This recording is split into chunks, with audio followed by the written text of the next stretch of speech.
My name is Layla Krbasik, and this is my leadership theory concept map. The first trait I'm going to talk about is the trait approach. The trait approach theory is all about the leader, basically. I'm going to try not to read off of the PowerPoint, but with it being right in front of my face, it's kind of hard not to. The theory for this is the leader is thought to be born with the skills that he has.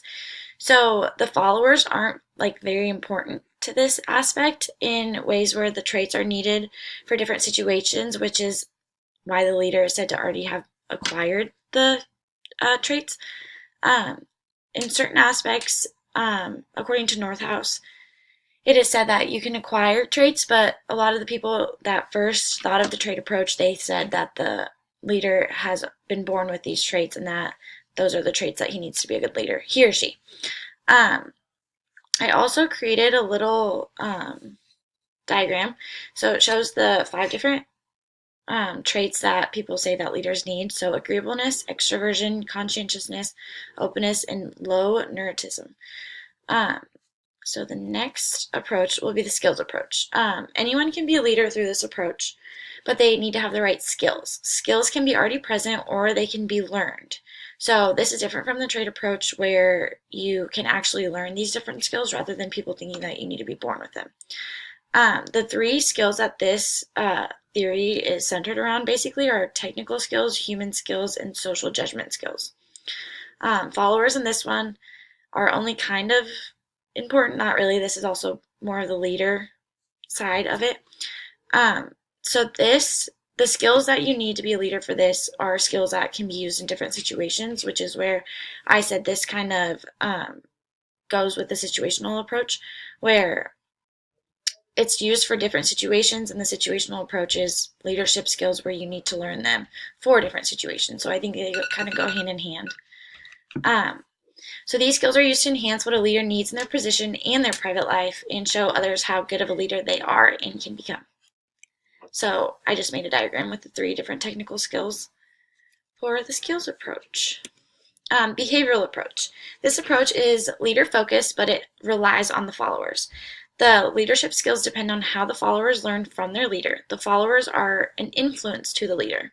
So this approach is also viewed as depending on the situation, which can be incorporated in the situational approach. So the one theory that I think a lot of them kind of go hand in hand with is a situational approach, like I said for the theory previous. When the context is different, the leadership skills need to be different. So your behavior needs to be different in certain situations. And I think this is probably one of my favorite theories that we learned about this semester because I think knowing how to behave towards certain people is really important. So the leaders in this approach trust the followers, but also show good work ethic within themselves to their followers. I feel like some people in leadership positions don't really know how to act towards people in certain situations, behavior-wise. So I think learning this is really, really important for someone that's going to be leading a group of people in any organization. The leader-follower relationship, trust, and influence is all hand in hand basically with this. So since I said previously how the leaders depend on how the followers learn from them. So I think they're influenced by the leader, which is why the leader section is a little bigger than the follower, but then they create a relationship and trust, which causes the influence within one another. So transformational leadership is the next one. The leaders focus on influencing the followers, which focuses on the followers' values and ethics. By influencing the followers, the leaders are accomplishing their goals. When the followers are having good outcomes and accomplishments in accomplishing their tasks, the leader knows they did their job by influencing. So transformation leadership is basically just influencing the followers. So this, I think, goes hand in hand for both leader and follower. It just kind of bounces off of each other. That's why I just had a relationship diagram, which leader influences follower. Authentic leadership focuses on the leader and what the leader is thinking or feeling. It also focuses on the response of the followers to the leader. This is triggered by big outcomes in life. Interpersonal and intrapersonal skills are involved.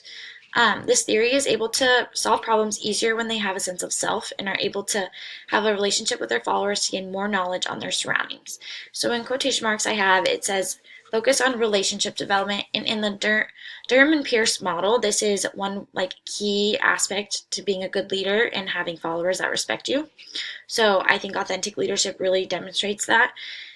So that's why I have this diagram for it. Servant leadership. This approach focuses on serving the follower and guiding them to better outcomes. Followers are influenced by the leaders and they grow together throughout their relationship.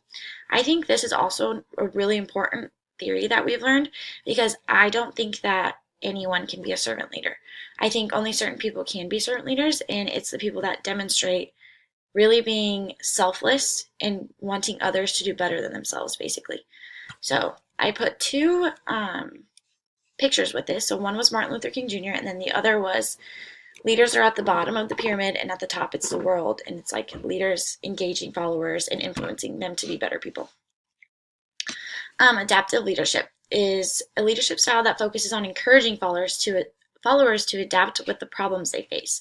So the leader helps the followers adapt to certain environments and adapt to solving problems they haven't faced before. So I think with this model, it's really important to remember that people will go through problems that they don't know how to face every day in their lives. And I think a leader that can actually show someone how to adapt to new environments and how to face problems is really, really important. So this is probably another one of my favorite theories that we've learned. This can also relate to a situational approach because the followers are adapting to how to solve problems in new situations.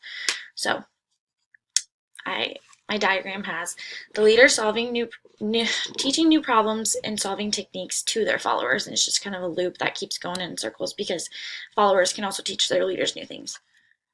Situational approach focuses on leaders in different situations. The leader assesses the followers and learns what they can from the leader. Once the leader learns about the followers, it's easier to understand what type of leadership they need. So I talked about the situational approach, I think 4 or 5 times, because I think it goes hand in hand with a lot of the theories, because situational, you never know what situation you can be in, and a leader that can help you go through different situations and teach you how to act in those different situations is really important. Since this approach focuses on direct and supportive behaviors towards followers to guide them to their best potential, I think it probably is the most important theory that we've learned. Path goal theory, this focuses strictly on what motivates the follower. So the leader studies and learns what motivates the followers and uses it to help guide them to do their jobs at the best of their ability.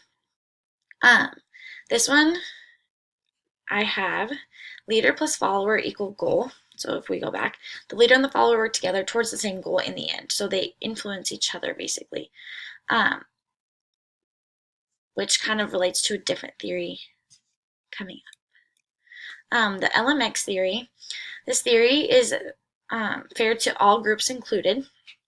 This theory includes 2 groups, the in-group and the out-group. The in-group does what they're supposed to, plus more than what they're expected. The out-group only does what they are supposed to, so basically their job description, and doesn't do anything more or anything less. So both groups are treated fairly, but the in-group definitely gets more attention and more employee empowerment, in my opinion.